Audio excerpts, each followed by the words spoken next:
네, 성도님 일주일 동안 잘 지내셨는지요? 네, 저도 한계교를 생각하면서 또 하나님의 말씀을 준비하면서 기도하면서 성도님들을 더 많이 생각했습니다. 사실 오늘 예배를 드리면서 드는 생각은 기도 너무 감사하고 찬양도 너무 감사하고 여기서 예배가 끝나서 이 감동인 채로 성도님들께서 돌아가셔야 되는데 제가 여기서 말씀을 전해가지고 이 엄청난 분위기를 다운시킬까봐 너무 걱정이 돼요. 할렐루야? 네, 그래도 성령님께서 도우셔서 하나님의 말씀을 온전히 전할 수 있도록 함께 하시리라 믿습니다. 저는 오늘 말씀으로 다시 세우자라는 제목으로 우리 성도님들께 말씀을 드리고 싶습니다. 제가 이 교회에 와서 처음에 한계교회는 어떤 교회인가, 예수님만 쫓아가는 교회여야 한다라고 말씀드렸고, 둘째 주에 와서 한계교회는 어떤 정체성, 어떤 설립 정신을 가지고 세워졌는가, 우리가 길가 열조도를 보고 하나님의 역사를 기억하듯이 이 한계교회 예배당을 보면서 우리의 자녀들에게 이 교회가 어떤 교회인지를 가르쳐야 한다, 이렇게 말씀을 전했습니다. 지난주에는 제가 주기도문에 대해서 말씀드렸는데, 주기도문은 하나님의 나라가 이 땅에 임하는 그런 기도입니다. 이 한계교회가 하나님의 나라가 되고 또 그 하나님의 나라가 되기 위해서 우리 성도님들께서 무엇보다도 기도해 주셔야 된다, 그렇게 말씀을 드렸습니다. 오늘 저는 말씀에 대해서 말씀을 드리려고 합니다. 여기서 말씀은 당연히 하나님의 말씀, 성경을 얘기하는 것입니다. 우리가 신앙생활 하다 보면 여러 가지 일들이 있죠. 그런데 가장 기본적인 것은 뭘까? 그것은 당연히 하루를 하나님께 기도하면서 시작하는 것이죠. 그리고 하나님의 말씀을 묵상하는 것입니다. 이게 그 어떤 것보다도 더 중요한 우리 기독교인들의 원칙, 기본이라고 저는 생각합니다.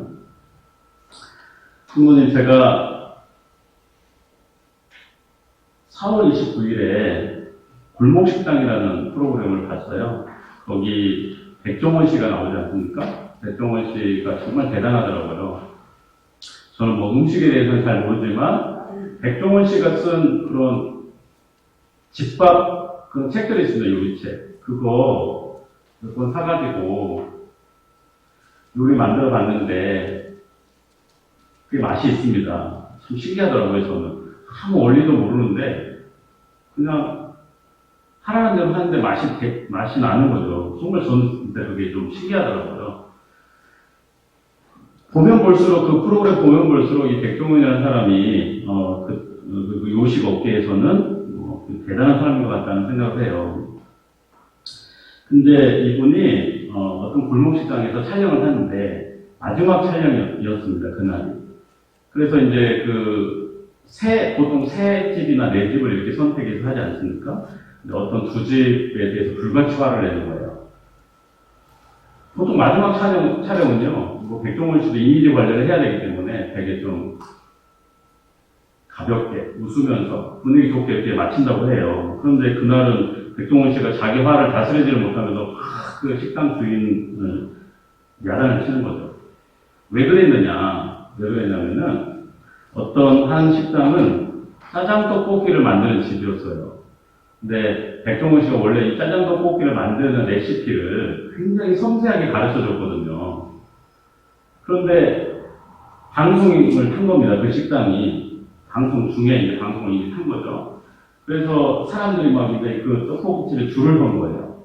그날 이 주인이 너무 이제 혼란스러웠던 거예요. 장사가 안 되다가 갑자기 막 손님들이 줄을 서니까 너무 다급해서 백종원 씨가 가르쳐 준 대로 음식을 만들지를 않고 그냥 간단한 그런 레시피로 요리를 해버린 겁니다.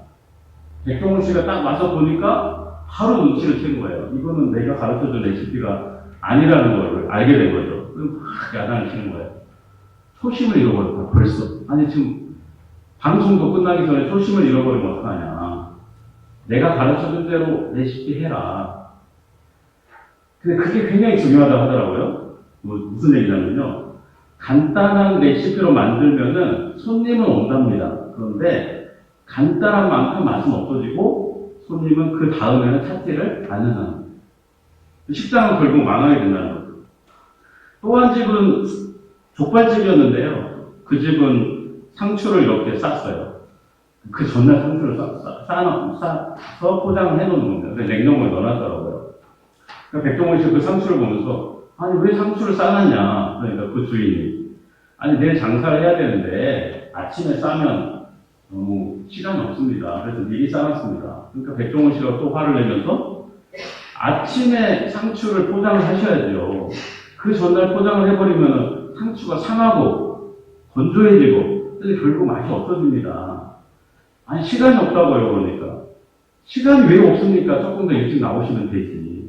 그러면서 원칙을 지키라고 계속 얘기를 하는 거예요. 저는 그걸 보면서요 참 많은 생각을 했어요. 목회자 입장에서 설교를 한다는 거, 정말 저 음식을 만드는 사장님처럼 준비를 하면은 이 한국교회의 설교는 정말 달라질 겁니다.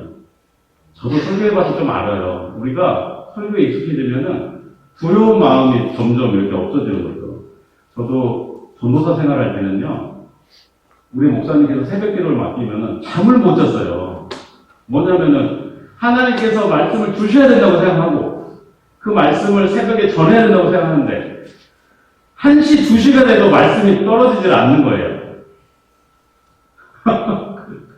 그러니까 책상에 앉아가지고 기도하면서 말씀 준비하면서 5시가 되면 이제 나가는 거죠. 그런 적이 한두 번 있었어요. 정말 피곤하더라고요. 말씀을 준비하는 게 그때. 그런데 하나님의 말씀도 자주 전하다 보면요. 되게 익숙해지고요. 편하게 준비하게 됩니다. 그러면 이제 긴장감이 떨어지는 거죠. 성도님, 저는 그래도 다행스럽게 이 한국교회 오면서 너무 긴장을 했어요. 그러니까 이건 아마 이제 이런 거겠죠. 다른 교회. 사례를 받는 거. 또 아시는 분이 있다는 거. 그게 너무 부담되더라고요. 저한테. 그냥 우리 교회였으면은 우리 교회 설교하면 사례비가 나오지 않습니다. 그 다음에 이미 익숙해졌어요. 제가 설교했을 때 옛날에 설교하면은 우리 본사님, 집사님, 장모님 아멘 하고 그랬었어요. 근데 저도 이제 저 교회에 거의 20년 있다 보니까 긴장이 서로 풀리더라고요. 저도 풀리고, 숙모님도 풀리고, 저도 이제 설교를 그렇게 긴장감을 가지고 준비를 하지는 못하는 거죠. 익숙해져 버리는 거예요. 익숙해져 버리면 어떤 일이 생기느냐? 식당에 손님이 떨어지듯이 이 강단에서 하나님의 말씀의 권위가 떨어져 버리는 것입니다.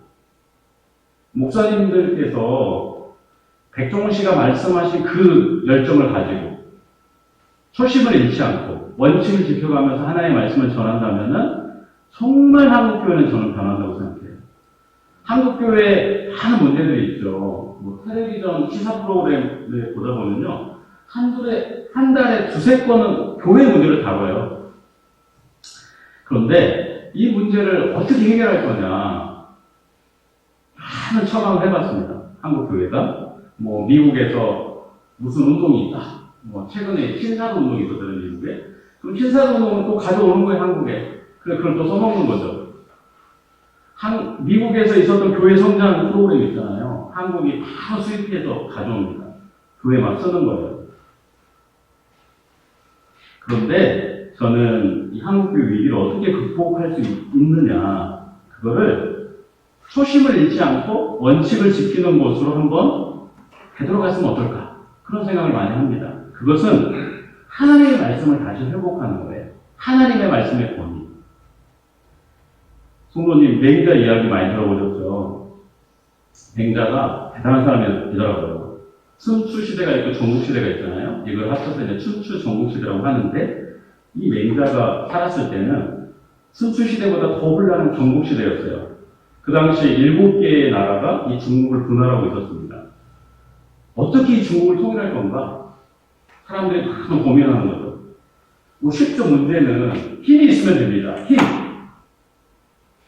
부국강병. 나라를 강하게 하고 군사력을 키우고 제도를 새롭게 하고 그래서 부국강병 해가지고 중국을 통일하는 거죠.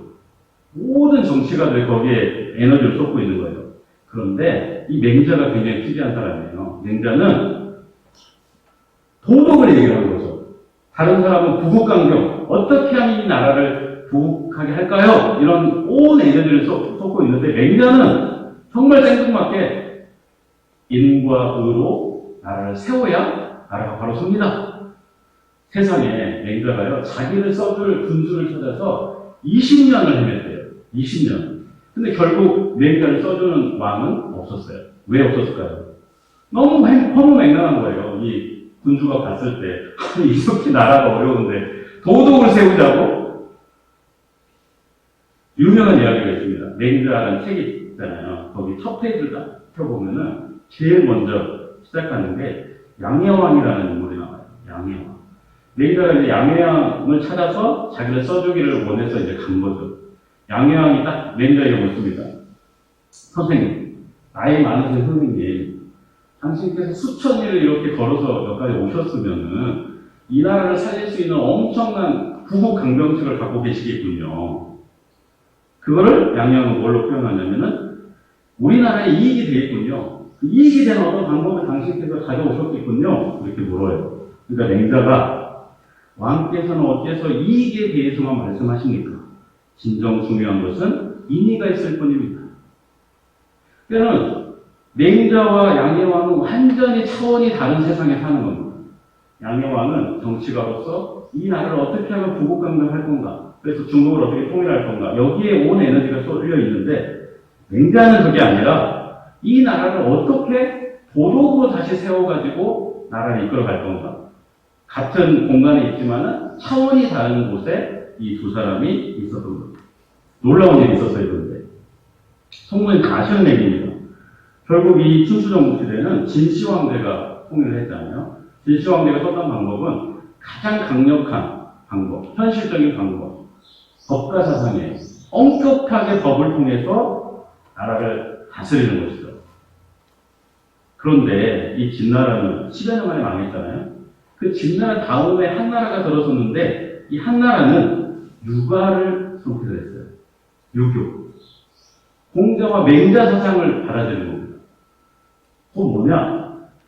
말 타고 다닐 때는 칼을 들고 싸울 수가 있죠. 그런데 말에서 내리면은 칼은 칼집에 넣어야 됩니다.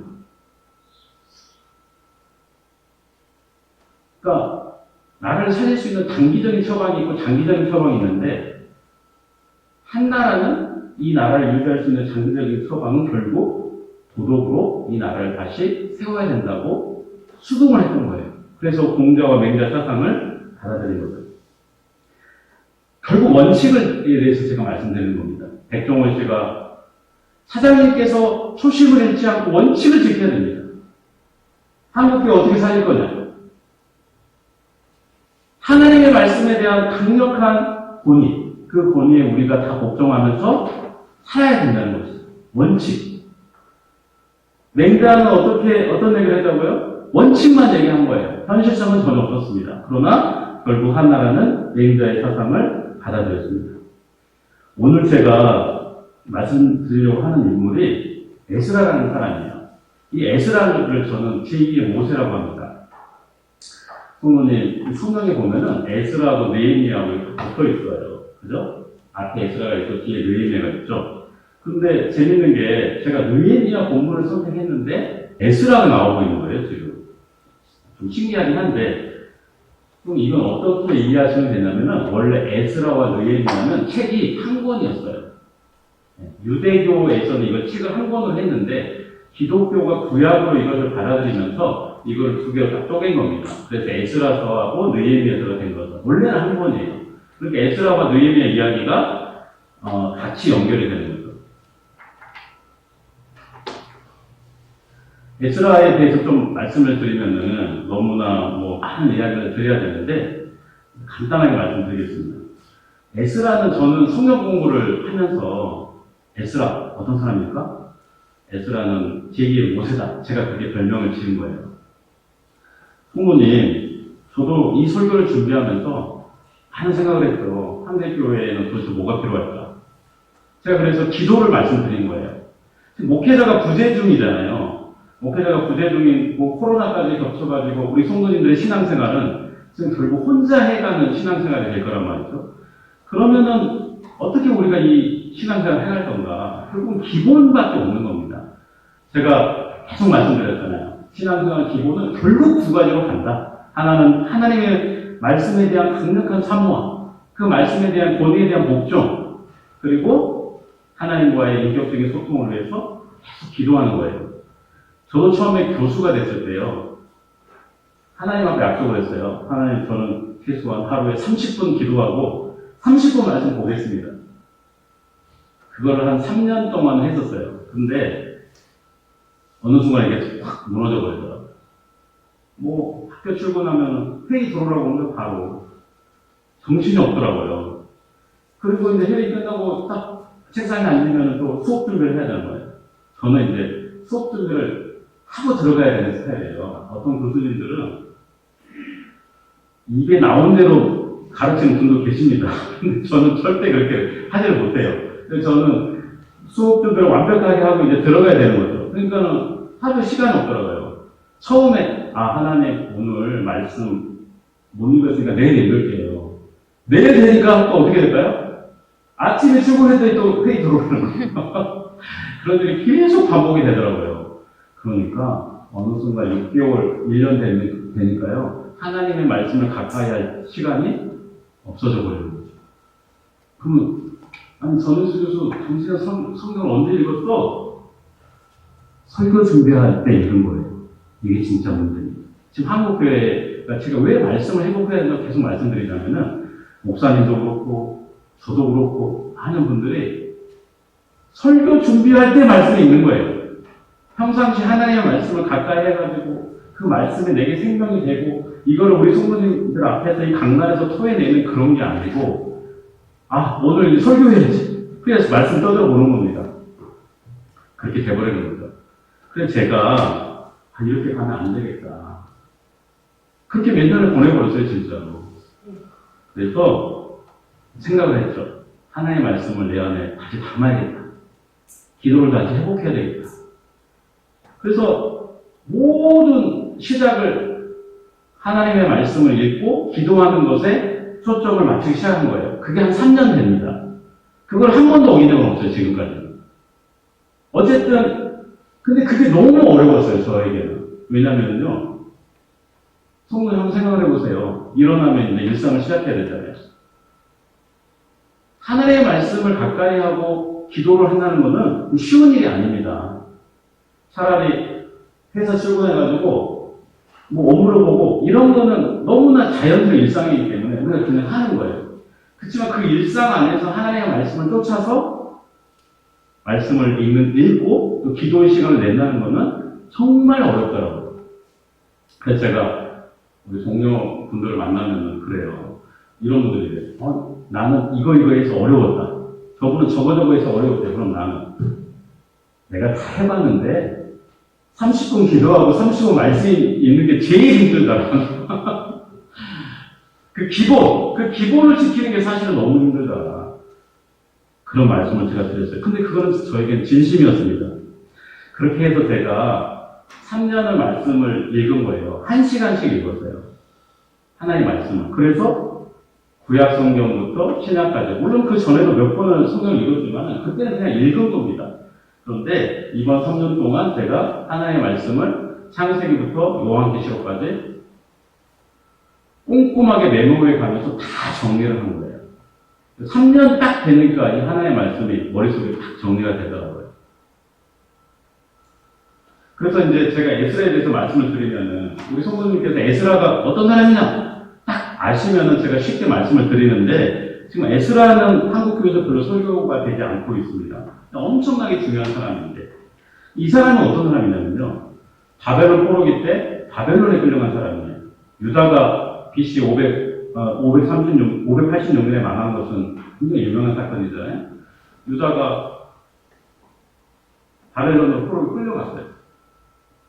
그런데 이 바벨론에 끌려간 사람들의 이 마음이 너무나도 아팠습니다. 왜냐하면 강제로 끌려왔어요. 바벨론에. 절지부심이라는 단어가 있죠. 이를 가누면서 가슴을 쳐야 돼. 가슴이 썩어가는 겁니다. 절치부심. 그런 심정이었을 거예요. 우리 성도님 여기 이렇게 신앙생활 하시다가 북한에 한번 끌려가서 한번 생각을 해보세요. 기약이 없는데. 북한. 아니면 어디 시베리아, 러시아 어떤 시베리아. 근데 이스라엘 백성들이 그 바벨론에서 엄청난 생각을 해요. 고민을. 하나님, 왜 여기 와 있는 거예요? 하나님, 제가 왜 예루살렘을 떠나서 이 황량한 이 바벨론에 제가 포로로 와 있는 거죠? 계속 묻고 또 묻습니다. 이스라엘 백성들이. 그때 이스라엘 백성들이 엄청나게 깨달은 하나의 진리가 뭐냐면 그 진리가 사실은 구약성경을 관통하고 있어요. 내가 모세의 율법을 지키지 않았다. 하나님께서 모세의 율법을 지키지 않은 나를 이스라엘을 떠나서 바벨론으로 끌고 왔구나. 하나님 너무 죄송합니다. 하나님 내게 기회를 주세요. 한 번만 예루살렘에 다시 돌아갈 수 있다면 내가 이스라엘 백성을 다시 하나님의 백성으로 세우겠습니다. 도와주십시오. 바벨론에서 이스라엘 백성들은 그렇게 늘 기도하고 기도했던 것입니다. 그런데 기적이 진짜 일어나 버렸어요. 바벨론에 간 지 한 50년이 지났을 때 바벨론이 멸망해 버렸습니다. 페르시아의 고레스라는 왕이 바벨론을 멸망시켜 버렸어요. 그리고 이 특이한 왕이었어요. 이 고레스가 딱 등장하더니 야 이스라엘 백성들 너네 고향으로 가도 좋다. 그렇게 허락을 해버린 거예요. 이 실제 있었던 일입니다. 그 고레스가 그런 칙령을 딱 내리니까 이스라엘 백성들이 이제 바벨론에서 돌아오기 시작한 거죠. 그때 에스라도 돌아온 겁니다. 몇 번의 귀한 무리들이 있었어요. 에스라는 고레스 칙령이 있은 지 80년 만에 돌아왔어요. 그때는 이미 성전도 조그맣게 지어져 있었습니다. 그런데 에스라가 예루살렘에 도착했을 때 엄청난 고통을 당하게 됩니다. 그건 뭐냐면은 예루살렘에 돌아왔으니까요. 예루살렘에 성전도 건축되고 또 바벨론에서 회개했던 그런 시간도 있었으니까 이스라엘 공동체가 온전한 줄 알았어요. 그런데 성전이 세워진 지 60년. 그러니까 이렇게 되는 겁니다. 고레스 칙령 이후에 80년. 그리고 성전이 세워진 지 60년 만에 에스라가 딱 돌아왔는데 에스라가 돌아왔을 때 예루살렘은 완전히 황폐해 있는 겁니다.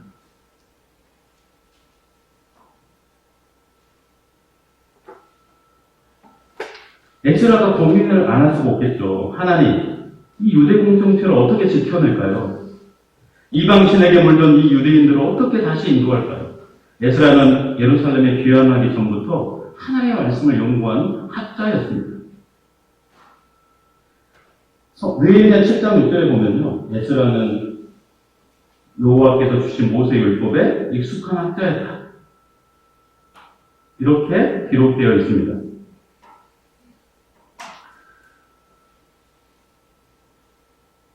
에스라가 돌아와가지고 황량한 예루살렘을 보면서 다시 한번 생각을 하게 됩니다. 어떻게 하면 이 이스라엘 백성을 세울 건가? 많이 있을 수 있어요. 성도님. 제가 아까도 말씀드렸잖아요. 양해왕이 생각하는 나라를 세우는 방법. 에스라가 생각하는 하나의 방법. 같을 수가 없거든요. 당시 많은 사람들이 그 예루살렘에 돌아왔을 때 그 황량한 걸 보면서 다 양회왕의 방법을 생각했을 겁니다. 부국강경을 해가지고 이스라엘을 다시 세워야겠다.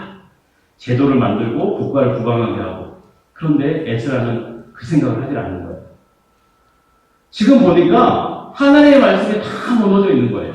하나님의 말씀 아는 사람이 없어요. 그 에스라는 예루살렘에 와서 하나님의 말씀을 다시 연구하고 다시 정리하기 시작한 거예요. 완전히 잊혀져 버리고 흩어져 있던 모세의 율법을 가져와가지고 다시 정리하고 정리하기 시작한 겁니다. 그 사람이 바로 에스라예요. 그래서 제가 에스라를 제2의 모세라고 말씀드리는 겁니다. 느헤미야 8장에 보면 이런 내용이에요. 드디어 이제 성전은 60년대에 건축이 됐다고 그랬잖아요. 느헤미야가 와가지고 예루살렘 성벽을 재건했습니다. 그 성벽 공사가 막 마치자마자 에스라가 등장해서 사람들을 모았어요. 여자, 남자, 글을 알 수 있는 모든 사람들이 그 수문학 광장에 모였습니다. 그리고는 에스라가 나무로 만든 단 위에 올라가서 하나님의 말씀을 딱 읽기 시작한 거예요. 느헤미야 8장 4절 5절에 보면요. 에스라가 높은 강단에 올라 모세의 율법책을 들고 읽을 때 모든 백성도 같이 일어났다고 이렇게 얘기하고 있습니다. 그리고 6절에 보면은 에스라가 위대하신 하나님 여호와를 송축하며 모든 백성이 손을 들고 아멘 아멘 응답하고 몸을 굽혀 얼굴을 땅에 대고 여호와께 경배하니라. 하나님의 말씀을 읽어주니까 이렇게 생각하셔야 돼요. 우리 성도님처럼 하나님의 말씀을 어느 정도 알고 있었던 상황이 아니에요. 하나님의 말씀은 지금 들은 적이 없었던 백성입니다. 다 잊혀져 버렸어요. 그때 에스라가 강단에 올라가지고 하나님의 말씀을 읽었어요. 에스라가 일어날 때, 책을 펼 때 이스라엘 백성도 다 향해서 일어났습니다. 그리고 모세의 율법책을 읽어나가니까 이스라엘 백성들이 아멘! 아멘! 하고 응답을 했다는 거예요. 그리고 몸을 굽혀 얼굴에 땅에 대고 하나님께 경배를 한 거예요. 그리고 9절에 보면은 백성이 율법의 말씀을 듣고 울었다. 이렇게 기록하고 있습니다. 성도님, 우리가 하나님의 말씀에 대한 마땅한 응답이 뭐가 되어야 될까요? 그거는 아멘, 아멘이 되어야 된다고 생각합니다. 그리고 그 말씀 앞에 울어야 돼요. 제가 박성진 장로님한테 들은 얘기인데, 코로나 때문에 몇 주 예배를 못 들으셨다고 하더라고요. 그리고 나서 이제 오랜만에 예배를 드리는데, 막 가슴이 벅차 올라서 울 뻔했다고 그러시더라고요, 저한테. 그래서 제가 저도 그런 경험이 있습니다. 제가 군대에 있을 때 기본군사 훈련 6주가 있잖아요. 그래서 3주 동안에 교회를 못 가게 하는 거예요. 3주 만에 교회 가니까 막 찬송을 들어도 눈물이요. 말씀을 들어도 눈물이요. 막 그렇더라고요. 그래서 하나님의 말씀을 오랜만에 들으니까 사실은 너무 좋은 거죠. 이스라엘 백성들은요. 하나님의 말씀을 사실 거의 듣지를 못했던 거예요. 말씀이 어떤 내용인지도 사실은 다 잊어버리고 있었습니다. 그러니까 에스라가 생각한 거예요. 이스라엘 백성들을 하나님의 백성을 어떻게 세울까? 그거는 하나님의 말씀을 회복하는 것이다. 성도님, 오늘 본문 말씀을 잠깐 드리면은 그 이튿날에도 이스라엘 백성들이 옵니다. 13절 말씀 드리는 거예요. 이튿날에도 오는데 그때 에스라에게 이스라엘 백성들이 하나님의 말씀 좀 가르쳐 주세요. 그래요. 에스라가 하나님의 말씀을 가르칩니다. 그런데요, 느헤미야 전체를 읽어보면 뭘 가르치냐면은 천지를 만드신 하나님에 대해서 얘기를 해요. 그리고는 출애굽시키신 하나님에 대해서 얘기를 해요. 그리고 사사시대 이스라엘 백성들을 퇴역했고 왕들을 세웠지만 그 왕들 중에도 하나님을 버려서 결국 바벨론을 끌려간 얘기를 에스라가 해줍니다. 그런데 에스라가 하나님의 말씀을 이렇게 읽어갈 때 거기에 모여있었던 사람들이 깜짝 놀라서 하나의 발견을 해요. 그건 뭐냐면은, 하나님께서 7째 달에는 초막절을 지내라고 했는데, 아니, 지금 보니까 7월 달이잖아. 초막절 지내야 되는데, 이스라엘 백성들이 그거를 발견한 거예요.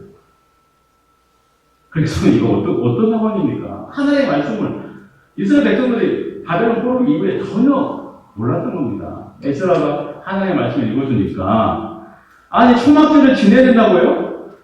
7째 달에? 아니, 보니까 지금 7째 달이네요? 그래서 이스라엘 백성들이 나무를 가져다가 초막을 짓기 시작한 것이 바로 오늘 우리가 읽은 그 본문이에요. 그런데 성도님, 너무나 엄청난 말씀이 있습니다. 18절 한번 가보세요. 17절, 18절.